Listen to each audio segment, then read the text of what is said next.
I'm Oprah Winfrey, and it is not many mornings that I can introduce my guest to someone who made their acting debut playing opposite God. But that's not all he is known for. He has earned 15 gold and 6 platinum album awards, 6 gold records for singles like Take Me Home, Country Road, what am I talking? Sunshine on My Shoulders, Any Song, and Thank God I'm a Country Boy. Please welcome singer-songwriter John Denver!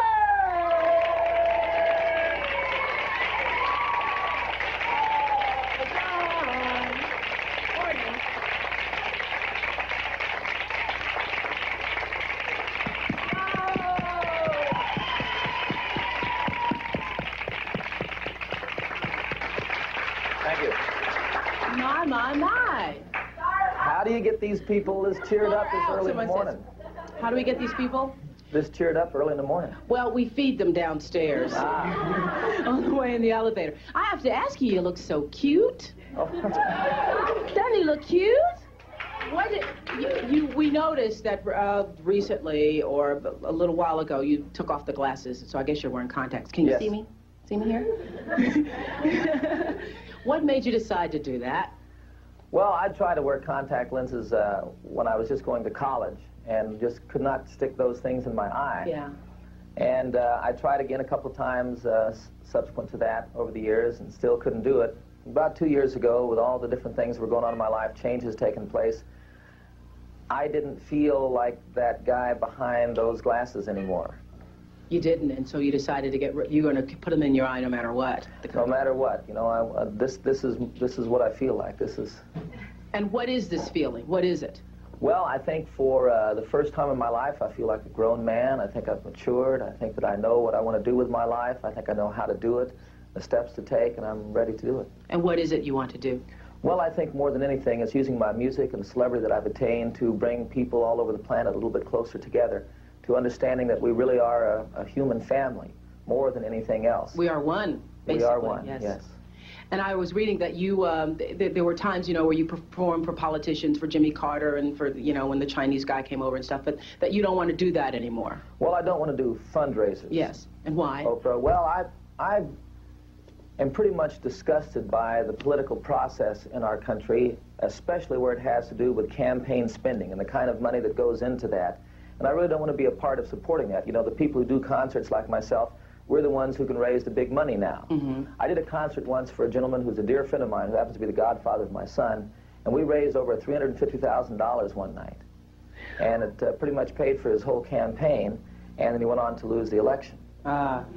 Within the process of that, that seemed like a great waste, not only of time and energy and economic power, if you will, but a waste in regard to my own feelings about what I try to represent, what I want to do with my life, the thing that I said before. Yeah. And I think politics is one of those things that furthers separation among people as opposed to bringing people closer together. I think the best example of that is what's going on in the Democratic campaign right now. I must say, I mean, just sitting here listening to you talk, I've often said that men don't become men until they're 32 because they have to go through it. You know, you meet guys who are 25, pardon anybody who's 25 here, but you're just sort of not there yet. You seem to be there.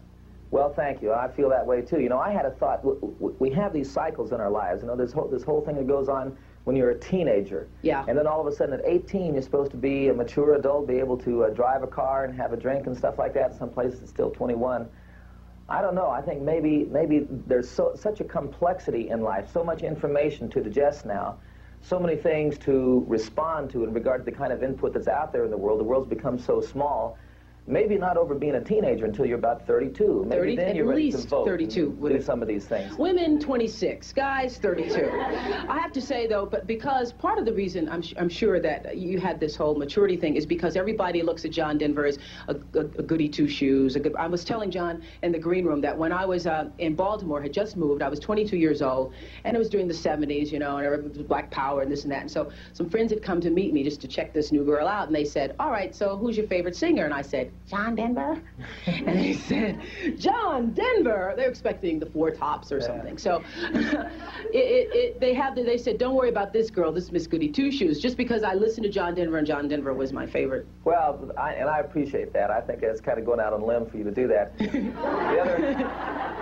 The other side of that story is I was on an elevator once in New York City going down, and there was a black gentleman on the elevator, and he was kind of looking at me, and he said, "You're John Denver, aren't you?" I said, "Yes, I am." He said, "You did that Rocky Mountain High song." I said, "Yes, I did." He says, "Man, that's a good song."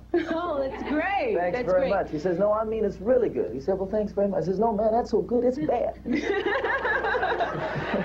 I have to, because of this whole Rocky Mountain High, I imagine that if you have a Rocky Mountain High, and I've got a Chicago Mountain High, a Windy City High, but when you have those great highs, that the lows are lower than low. Is that true for you?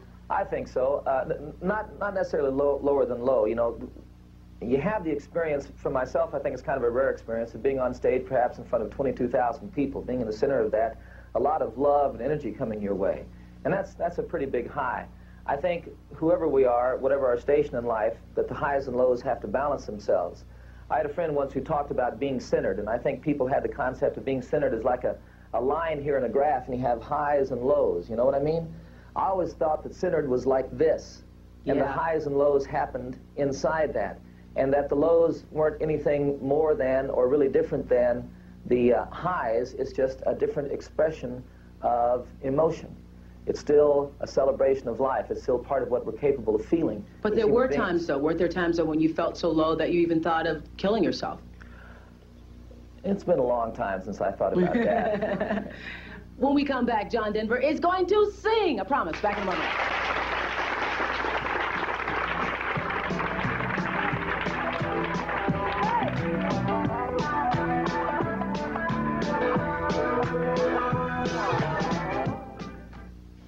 You last night and sang on stage for hours, 2.5 hours. 2.5 hours. And didn't get into 1 o'clock in Chicago this morning, but we begged. we said we'd kiss your boots, John, if you'll sing for us this morning. So you're going to sing? I'd love to. Thank you. That's a lie. I mean, I really would love to. It's my favorite thing to sing, and I'm happy to do that. And when you sing 2.5 hours, 4 days in a row, and then get up like this, my voice may not be what I'd like it to be, so I hope you'll forgive that. The song is a brand new song. Want to hear a brand new song? Yay! So this is called Love Again, and there's a story behind it, but I'll do the song for you.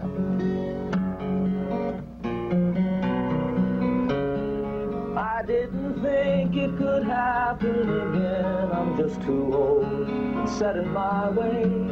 I was convinced I would always be lonely all of the rest of my days. Maybe I gave up on romance in my longing to give up the pain. I just didn't believe I could ever love again. I was like one who had shut myself in, closed the windows, locked all the doors, afraid of the dark and the beat of my heart, and yet knowing there had to be more. Though it sounds like a great contradiction, it's the easiest thing to explain. You see, I was afraid I might never love again. What does it take for a blind man to see that there's more there than just meets the eye? What are the ways that the magic comes in that can turn a song into a sigh? Sometimes I think that I'm dreaming, or maybe I'm going insane. Maybe it's just that I'm falling in love again. Little instrument.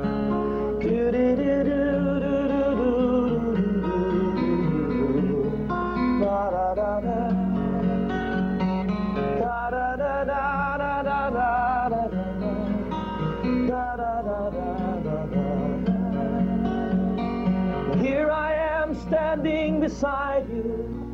Oh, life's such a wonderful game. Look at me now, I'm falling in love. Look at me now, I've fallen in love. Look at me now, I've fallen in love.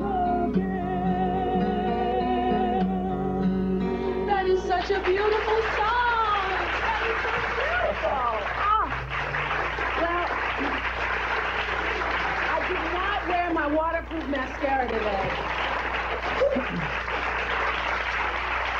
Oh, that's beautiful. That's beautiful. Well, let's hear the story behind that song. Well, so I wrote that a week ago today. Oh, wow. I have two friends out in Los Angeles. The gentleman, I think, is 45, the lady's 41. And they were married once before a long time ago and have been divorced for quite a long time. And have all of a sudden fallen head over heels in love. In fact, they were married on Saturday. Oh. So we got someone here. Oh, boy. So there's that story, and that's most specifically it. But also I have the thought of my mother, who, since my father passed away over 2 years ago, now has a boyfriend. And she's just so happy, and it makes me happy to see her that way. And I think of myself in my own life, and it's like falling in love right now is perhaps the thing I'd most like to do, and the thing that I think is least likely to happen. And so within all of that, I wrote the song, Love Again. We have to talk about, I wonder whether or not, because you wrote Annie's song, you know, you fill up my senses, and every time you hear that, is that painful to you to hear that? Because I sing it every night, you know. You do? Sure, what is your relationship like now with Annie? Well, I think we're very close. I think that we're much better now than we were a couple of years ago, for instance. And I'm going up to visit Annie's family today. There was a death in the family, and that's where I want to be. And when I leave here, that's where I'm going to. So I think we're in very, very good shape. When I sing the song, it's like what I remember in the song is one, the way I felt about that person when I wrote the song, and it's just a great expression of love. And I really recognize that it's a universal love song. You know, there are a lot of people who have felt that way, who feel that way. There are a lot of people who use that song in their weddings. And really that's what's in my heart when I sing the song, that the love, the devotion, what that feels like. God, it's a wonderful feeling. Do you still love Annie? Oh, yes. Will you ever get back together? I doubt it. Why? Well, I think that we're two totally different people now. I think that what happened most specifically in our marriage and our romance is that we went really different directions. And, sometimes as people spend a lot of time together, when there is a commitment, whether there is or not, but in any kind of a relationship, you grow together, you grow more closely together. Sometimes you grow apart, and unfortunately that's what happened for us. You grew apart. You had a question. Did you have a question? Stand up here. Oh, the question's back here. Well, stand up. Hi. I love you, Jan. Thank you. I wanted to know a few things. Did you ever get a Great Smoky Mountain high? I've not had the chance of spending time up there to walk around in those woods. It's one of the things I'd most like to do. It's one of the places in our country that I've not been to that I'd like to. But I wanted to know, in that song you sing, some days are diamonds, some are stone. The person you see in the mirror more and more is a stranger to me. Is that yourself you see? Well, I think that would be in regard to the song. That's one of the songs that I've done that I didn't write. And so I really love that. I love the chorus of that song, Some Days Are Diamonds. The verses, I would have written it differently, but that was somebody else's song, and that's what I had to do. I'm sure that that's what he was talking about. And to a degree, I think, perhaps, and it goes along with your question earlier, Oprah, about why I stopped wearing glasses. That person was no longer who I am. You know, I needed to see who I feel myself to be, and part of it was that thing. What is your inspiration for writing songs? I mean, do you wake up in the morning and there's a song on your brain, or do you... No, I think it's, it's all of my own personal experiences, my observations, my viewpoint about a lot of things, and it really comes out of personal experience. And I'm not the kind of person that sits down every day and works at a song. What most often happens is there'll be some kind of a phrase that'll come up out of something that I've seen, or something that I'm thinking, or something that I'm feeling.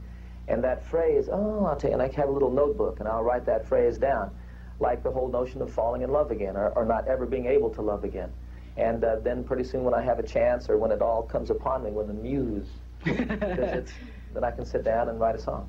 Back with more of John Denver in a moment on AM Chicago. Yes, I saw you opening day many years ago in Poplar Creek, way out, and I was wondering how you felt about the metropolitan Chicago area versus where you live. Well, I used to live in Chicago. When Annie and I first got married, we lived here in Marina City, as a matter of fact.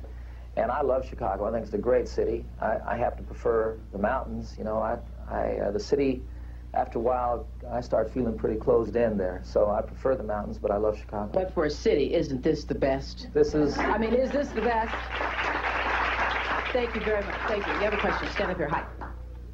Good morning. Thank you for coming. Yes. I was wondering how you liked working with George Burns, and if are you planning to do anything more with him in terms of movies? Well, I'm always open to doing anything with George. I really love the man, and it was a great thrill to meet him and to work with him. A wonderful pleasure. He's just exactly like you think he is. He's this funny, wonderful, charming, cute old guy that has 8 million stories about vaudeville to tell.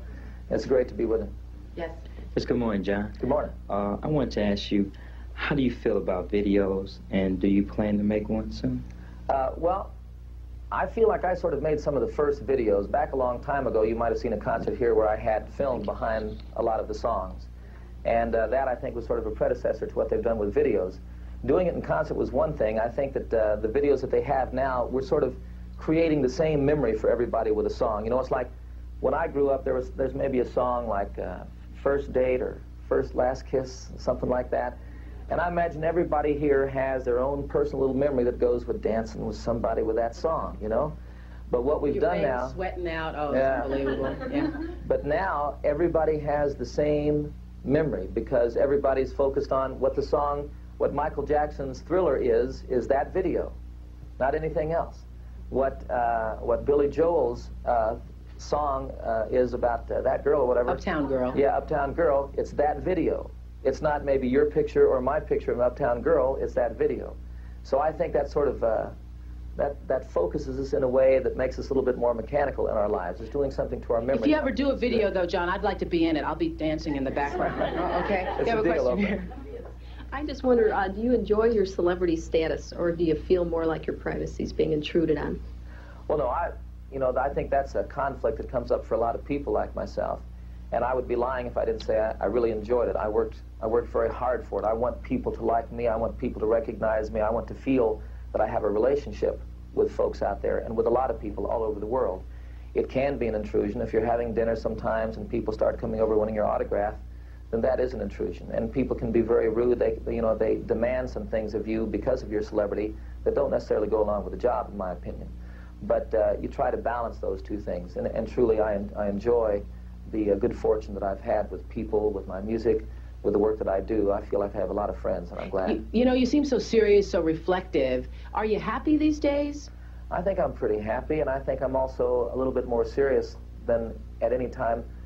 I can't say really that any other time in my life. Over the last couple of years, it's been a real time for reflection for me, to look at what has gone on, exactly where I am, and as I mentioned earlier, where I want to go from here. I'm in a pretty unique circumstance, you know, with the kind of celebrity that I have, with the wealth that I've attained. I can do anything that I want to do in the world. What do you do? So what do you want to do with Would that? you like to do lunch later on today, John? I know that you take parenting very seriously. When we come back, we'll talk about Zachary, John, and Anna Kate. And I'll give you all the details on wheres and whens of John's concerts. He's in town performing tonight in just a moment on AM Chicago.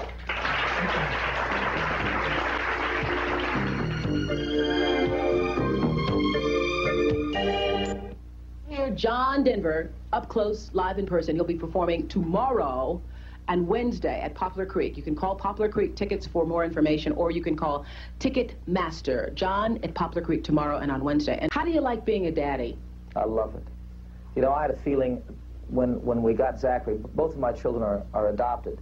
And so Ann and I went for a long time before we And they're had a adopted because, child. you don't mind, I've read this in People No. magazine, that you're sterile, and you Yes. went out and said that, and a lot of people said, oh, how could you say that, John? That's the way it is. So it was a great blessing to us when our children came, and I had the feeling that, you know, when you're ready for it, a child can expand and enhance every other aspect of your life. If you're not ready for it, it can be a very, very constricting kind of problem. And I think that's the thing to sort of watch for in that aspect of our life as a family. And I love being a dad. I wish, you know, the hardest part of being on the road for me is not being with my children. And not being able to get up in the morning and have breakfast with them and have dinner at night and tuck them into bed. And it's especially wonderful when I can bring them out with me. And when I go up to Minnesota today for all of this, tomorrow they're going to come out with me for a while, and I'll be happy. Oh, that's great. You have made us happy. You have filled up our senses. John Denver, thanks for being on AM Chicago, and I'll see you tomorrow with P.E. Quinn as we talk about child abuse and the horrors of it in this country. See you tomorrow on AM Chicago.